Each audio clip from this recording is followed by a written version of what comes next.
Hello everyone. In today's video, my colleague and I will be showing you how to replace the main shaft on a Spider 1330 gearbox.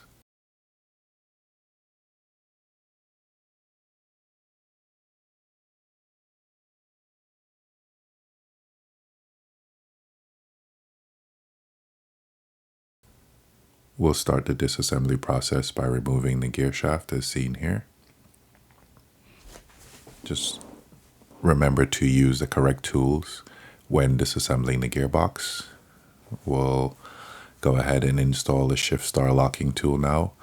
You can break the torque. We've already done so off camera.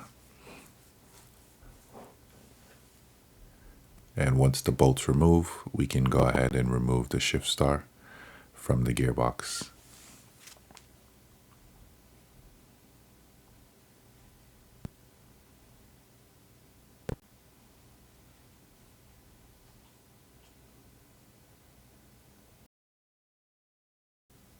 We'll continue the disassembly by removing the gearbox position sensor. Once the two bolts are removed, you can gently pull it away from the gearbox casing.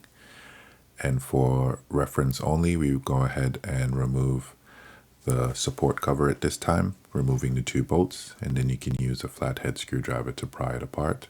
Please pay attention to the note that was presented in the video as well.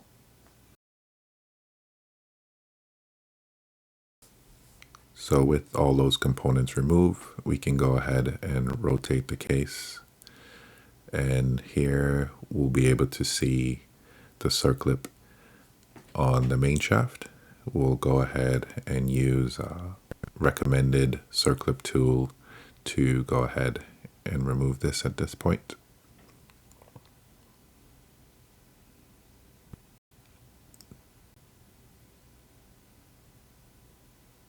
So from here, we can go ahead with splitting the case in half.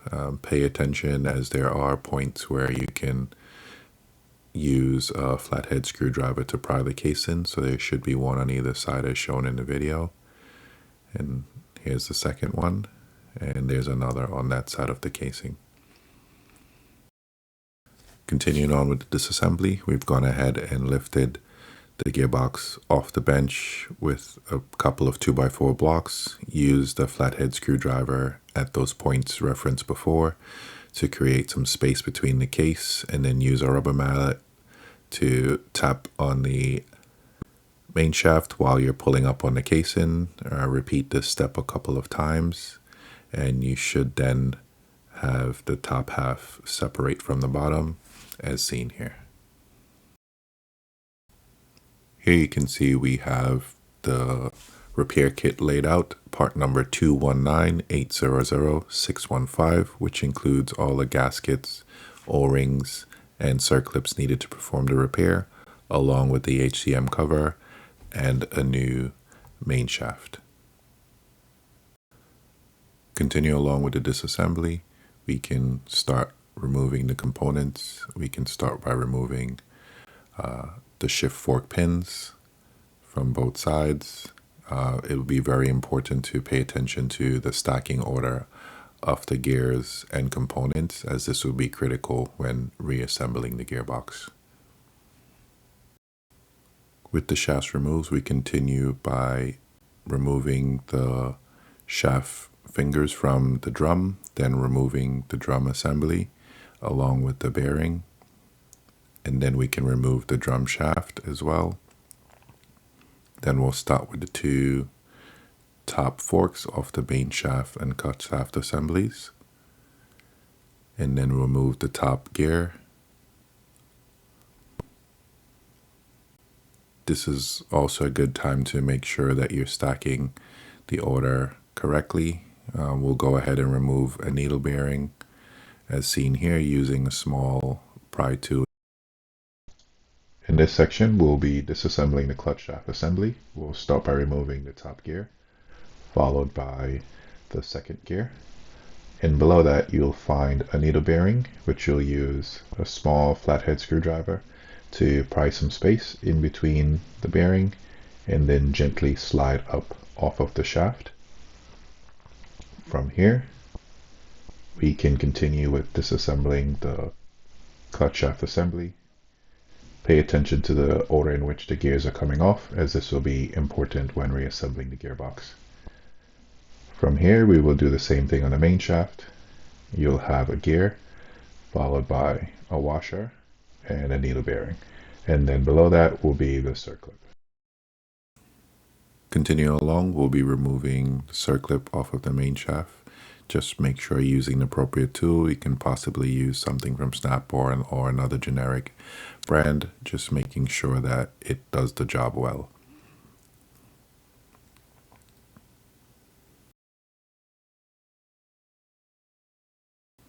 With the circlip out of the groove, you can use your fingers to help slide it off of the main shaft. Then go ahead and remove the next gear. And below the gear, you'll have another needle bearing that you use a flathead to pry a little bit of space and then slide it up off of the shaft.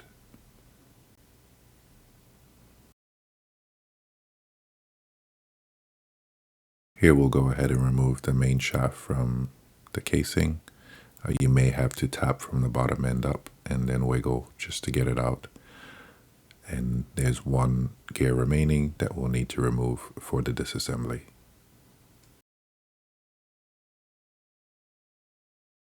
Now we're just going to pay attention to the stacking order on the bottom half of the main shaft. So first we have washer, gear, needle bearing, another washer, and then shift dog. And then from here, there's going to be a circlip on the inside that needs to be removed for the last gear. Okay. Move the circlip. Gear, and we have one more needle bearing.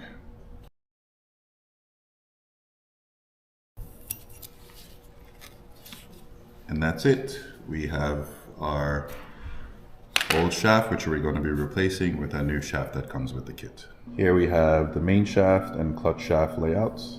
Starting from your left, you have first gear on the far left, then fourth gear, second gear, and reverse on the main shaft.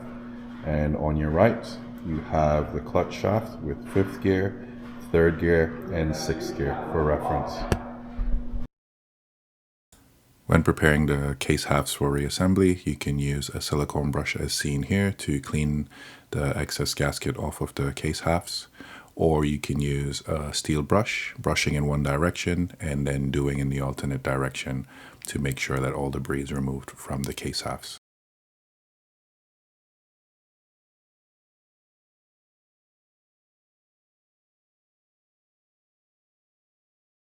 Okay, now that we've got the entire assembly disassembled, this is a good time to take a look and make sure that all our bearings are in good order. So let's start on this half of the case, make sure that they're spinning free, there's no debris. Same, and your idler bearing here as well. Also pay attention to the outside half of the case. So we did apply some heat in some instances to break the thread lock. So make sure you pay special attention to this bearing, that it's moving freely, there's no damage to the rubber casings of the bearing. Same on this idler, and inspect your reverse idler gear as well, just to make sure it's in good order and all our bolts and hardware are tightened on the inside. And then we can continue with the reassembly from here.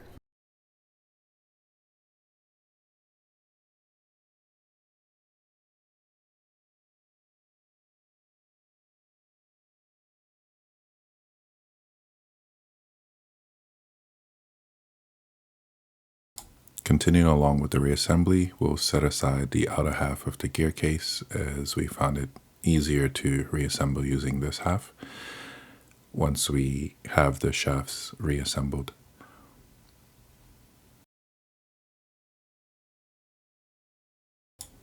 Now we'll continue reassembling the clutch shaft assembly.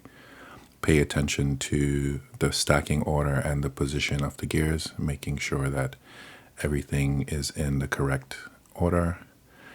Be careful when reinserting the needle bearings that they're not stretched too far to cause any damage, and watch the direction in which the shift dogs are being installed. Pay special attention to the top gear, showing that that extra protrusion will go downwards, mating with the gear as shown. Here we'll repeat the same reassembly steps for the main shaft, paying attention not to stretch the needle bearings while reinserting them onto the shaft, and also pay attention to the order or the direction in which the gears are being put on to make sure that the shift dogs do mate correctly. When installing the circlip, just make sure not to overstretch to cause any damage, and make sure that it's seated correctly in the groove. Just double check once it's seated to make sure that is a proper fitment.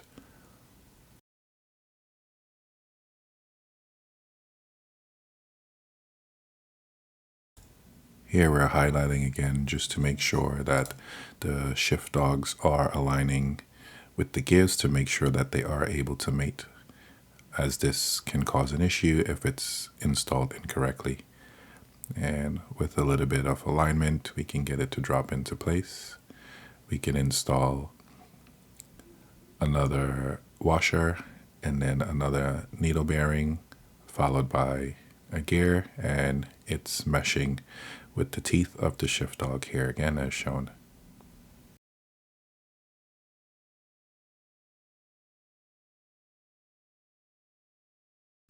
First tip, we began by using the outer half of the gearbox assembly as seen here to install the main shaft. Install the shift fork, as it's easier to do it at this point in time. Then, as you'll see in a couple seconds, we'll need to remove the two top gears off of the main shaft assembly, as it will cause some interference when installing the clutch shaft.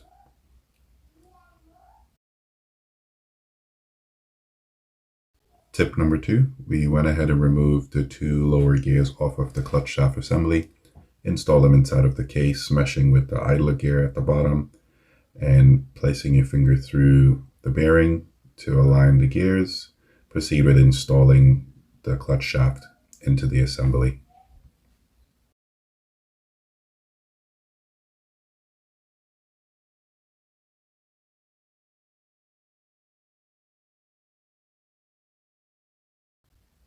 With the shaft seated, you go ahead and install the remaining shift forks into the assembly. Reattach the removed gears from the assembly as well. In this section, we lifted the gearbox to get some clearance for the shafts. At this point in time, you can apply a little bit more force to the shaft assembly and it should fall into place. Once it does, proceed with installing the remaining shift forks into the gearbox. Once both shafts are installed, we'll go ahead and install the shift drum. So just make sure to pay attention to the bearing, make sure it's sitting flush in the case. Slide this in, then you can use a long screwdriver or pry tool to gently move the shift forks out of the way so that you can get the drum completely seated into the case.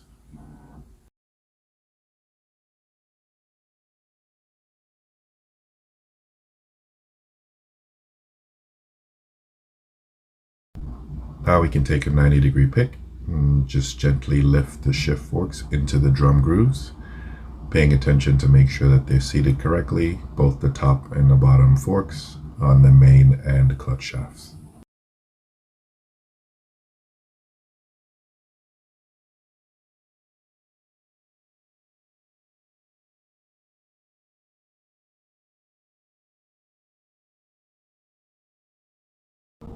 Once the forks are installed, we can proceed with installing the shift fork pins. Make sure they're seated all the way in the casing into their recessed holes. Okay, with all components installed, we can go ahead and mate the second half of the casing to the gearbox. Just pay attention to the alignment when reinstalling, and the guide pins at the side of the casings should align both halves together. Just apply a little bit of force and both halves should go together easily. Once assembled, we flip the gearbox on its side, just tapping the shaft just a little to make sure that there was enough protrusion to install the circlip. Okay, just a point of reference, make sure when we're doing a reassembly that this hole is not blocked. This supplies oil to your alternator shaft. And looking on the engine side, just pay very close attention to the amount of sealant that's applied, that we do not block this hole.